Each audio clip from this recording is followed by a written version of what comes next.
Hello, so pi ulen auti ho zo se da bon sa vin ni khopa tunin ni kho hin el chang wang kho bol na wang kho ka ka chon lu nin hi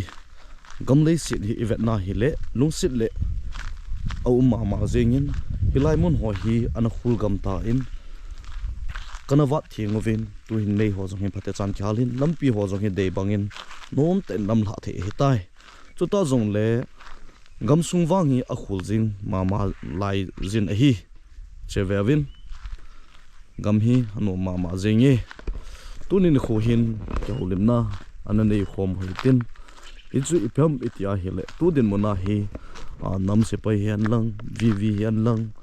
koi hi zong le hin he thim deu khat chu nam mi pi dinga go wa ineu gam ho hi Haosa gam hi jeng zong le i hu lo wa apoi moji a hi Ahuh na pan kila a tu ni chan ge he tang lo wa pan ke lai cholo min chimau min aka kum le ki ngai sit na kum jong min aje chu ka gam nga hi koi gam ham tia eima la ema question igido na jong a min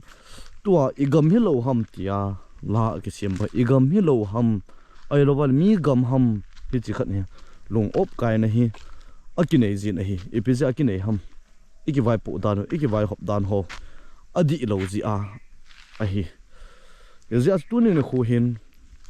kho le veng ho hi halwa men tan halwa men jing zong le asiam phading chu abul pia Igamsung ho sim to Haosa ikiwai hop bau hi Haosa system hi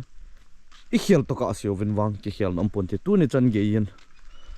mun tin hi ka ven a hiala koi ma cha ki hol ta igamowa cheng hi aum be ase pon hi kho he tam zo ezi achu mi pi hi ki hol tan cheng han itia hele Haosa in nagam na phal do ngai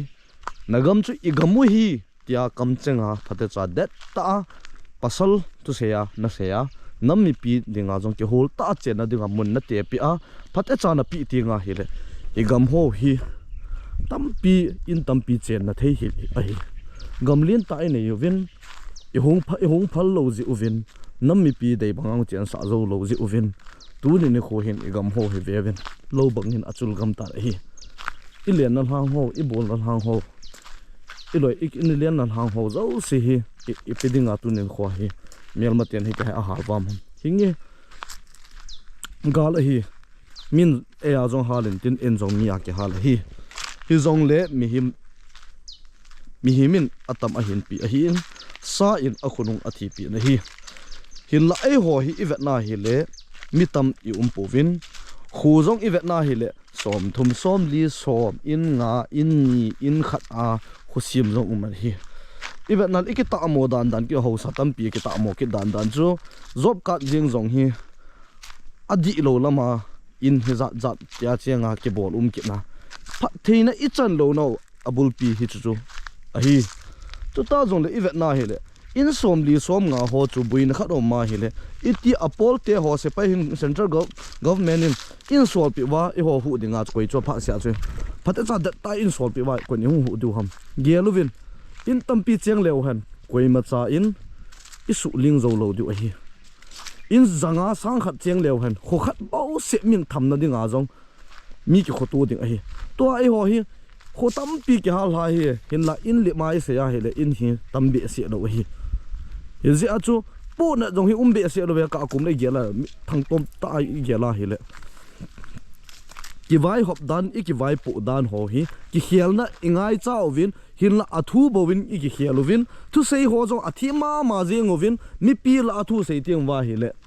athim the jeng ovin hin la atong ding a po na hi nam pi na hi atong hlom cha bo hi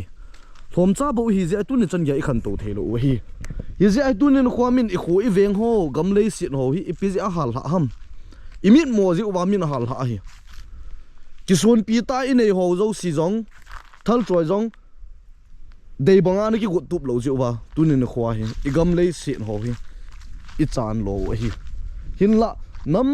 pi a dinga pa chat ta khat chu ke ho na lang ka pa chai pi ja ka pa cha me tela lungyal thim na lungyal pathin na pi ovin thim la thal nan iza ka hi zong da hin su tu ovin tu ni chan ge hin mang dal ha ka dal ha povin kapang det jingovin pathin lung sit na zalin tu ni chan gen gam ha so lovin kapangovin in le lo ho jong avel all in ki tung do kinin grouping up khom ding chen khom ding an ki ti bangin tu ni chan hin grouping up chen khom na hi a chi zom jingin in ki hung ki sa jong omin hung ki sa nai lo ho jong hung ven chu ta jong le so pi ule naw ti kin ka sei jing ka pu na ta khan omi in ni lo a ki hal han abul chungin i thang to movin ka le mau o thong je jun i khupi sung ho na ki thongin phaya kun jong gim gen the he so na tam pi tho pum i hung zam vai le ki jun o kang pu pi mun ho a he i sup yo hi patia i welcome do i liam du ham ti la khen khat na the ra om kin a khen khat chu pi ti tam ti la koi ma so lo wa gam pam zam gang chal jing apun ding a lom cha cha no i pu na the lo ji ji wa hi thil hi a boizin dei bang chi zo poi e ja tu din mun ka gel dan khat saying ka ting hi the han lang le ho system ki vai pu dan hi nge ho san agam chu ma ki wa na kham chu koi han mi pi ki wa na di jong pi han lang hi le igam le sian ho hi tu ni no khwai chan gi anum ta jam ka ti a hi mihim itama hele ki hing a hi so pi is it ve mi cheng ho ve mi in zani za thum zanga sang khat chang cheng wa ki ho ta min cheng wa phaya jong chu in mun na neu thing hanga jong in mun neu to at i chen nai vela cheng ho kho khat ga lut bu Inlhom cha cheng na mu be se lo ding hi e ji achu i za din puna in lang peng in lang hi jong le chun i chen dan i kho chen dan ho hi i ki sim phat lo wa hi le khat ve le ini ki tho du hi thala hung gina hi le zam le ding ki govin gal hang te gal ma sanga nung chon loading tia ki sei te jong inung chon na phat a lo the lo wa uma hi i jong le sei lo wa na zam loi jong ki do ven tunin kho him ka sei nom khat chu igam le sit ho hi phati chan hu do tautin chen phati chan cheng dat tauti itiu wa hi le mi pi ki hol ta a chen na dingin gam pi in Haosa na hi a hi le Haosa cha na hi a ai lo wal a so pi na hi a le na so pi gam Ahuh hi nang jong abulin ke panwin lang hi leo chun mi hung thanom ding a hi izin tu ni anei zo cha cha na za mang zal zalovin gam pa ma kun ham ai lo in mun luk mun hwa kunin gam nga ho idem kit ovin ye sei se ovin ke ho chun thal ka mo kap theu he poi thal ki mo kap ma hele gam izat ki chanam apol te in dalut ting wa hele tunin khwa hi apol te nam sipai nam vi hu zo ding koi vam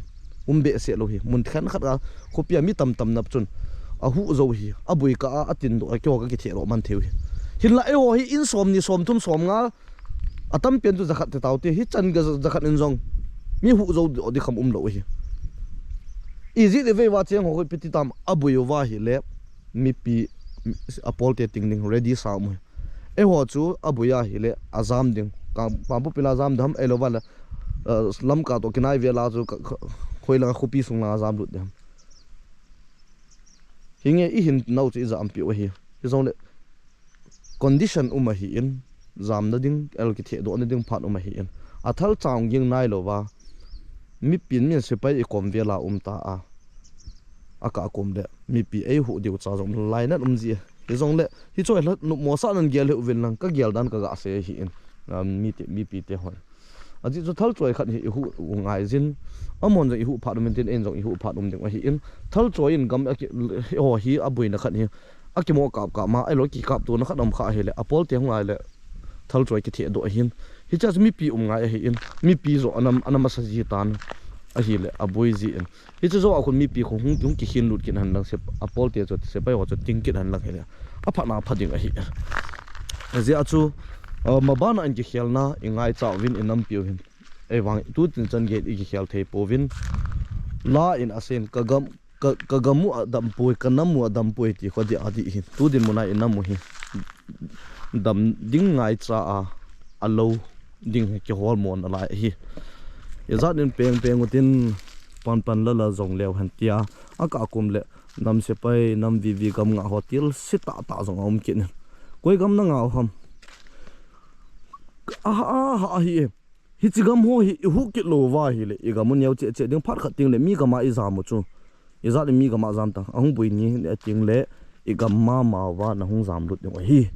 izi chun Haosa hoi ki khelna inamo ding a lo pa pen chu nang ho na hiwin lam kai nam lam kai ho jong hi pa cha num ta ta om hin la dei lo ta ta om zi chun ma ba na hin ki ya ding ki til kho tin hi jong le hin ki vai hop dan di lo vai le i ha do the lo du hi ki vai hop na hung chi tu a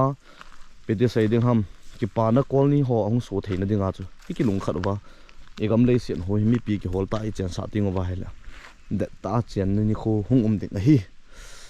zi chun so pi una naw te ho ma ba na hin ki til kho tu jing tin hat jing tin hang jing hui tin gam nga hon gam hi mo nga pi hi poi gam nga ho ja mi tam pi lung mo hi ki chong gel do hi tin thal ka choi man wa thal ka mo kap kap do hi poi hi chu nei he the mo ven aji chu thal ki mo kap kap kha elo wa ki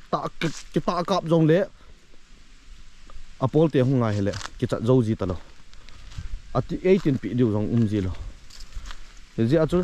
nang ke tia kyo I mo to ding poi ibon wa imit mo so ke ibon wa imit the so ke we hi iki ba chan hui koi chum koi pa am poi mi pi do I chum lo im amo po I chum lo he ja chi khial na ngai chai ka ti chu chu hi he ji chun igam le sin ho tu ne change pathen nung se jang kilo jam jingin ma chal na ki ne hi choi pathen hat na zal hi o that na zal wang hi pon he ji chun mala ma mo zo in kal song jing utin he ji de ve vai ling le khaw tam pi umin ipal gal kai du hi ipal gal kai na diu wa chu ya ha panu ngai jin Israel tia jing jong gam tik bam thun na dinga pha so ta kum so ta la hi he ji chu ni hong lu hla dai po hi te ji le ve wa ha ka kum ling le khaw in pal na da lam kai mi mo lam kai ki su lo lam kai pha ai lo vai le mi pi ki su mo na khat ai lo mi pin ball hin ti khat an ball hi ti za chu thilung so do jing the hi